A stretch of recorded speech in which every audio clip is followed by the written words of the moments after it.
that it can end up being meaning you have a much less productive workforce than would be the case if there weren't barriers to women's participation. There are other arguments for wanting to reduce barriers to women's employment.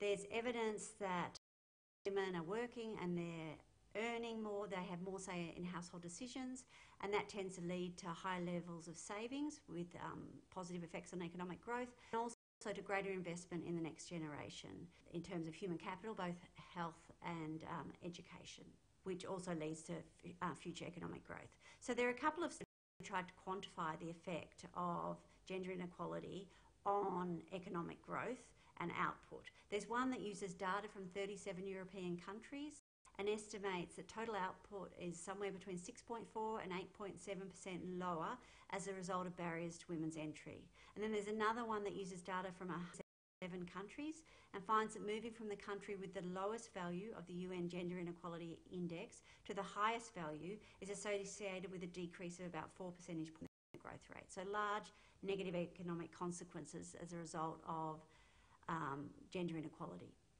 So now I'm going to go and talk about the work that we've done in but I'm just going to start by giving you a few definitions. So we're going to think of people as either working or not working, and so working is basically labour force participation, although labour force participation does technically also include people who are looking for work.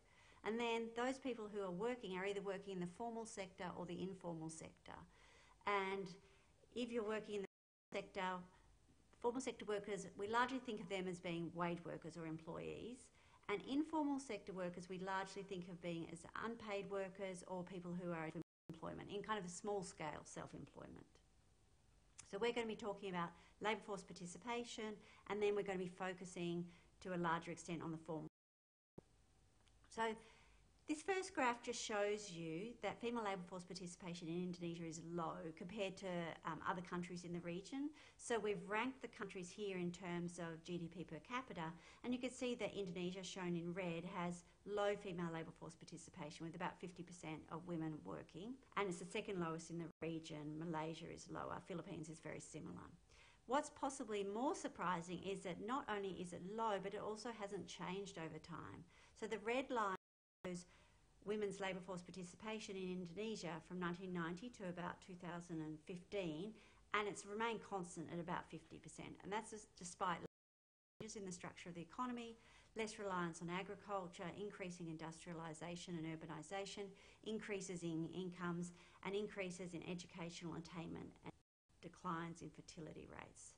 So that's somewhat surprising. Here we just graph labour force participation by age. So in the graph on the left-hand side, we have a blue line for men and a red line for women. And you can see that women's labour force participation is lower across every age, and there's the largest gap between men and women is during those child-rearing ages, between, say, ages of 20 and 45.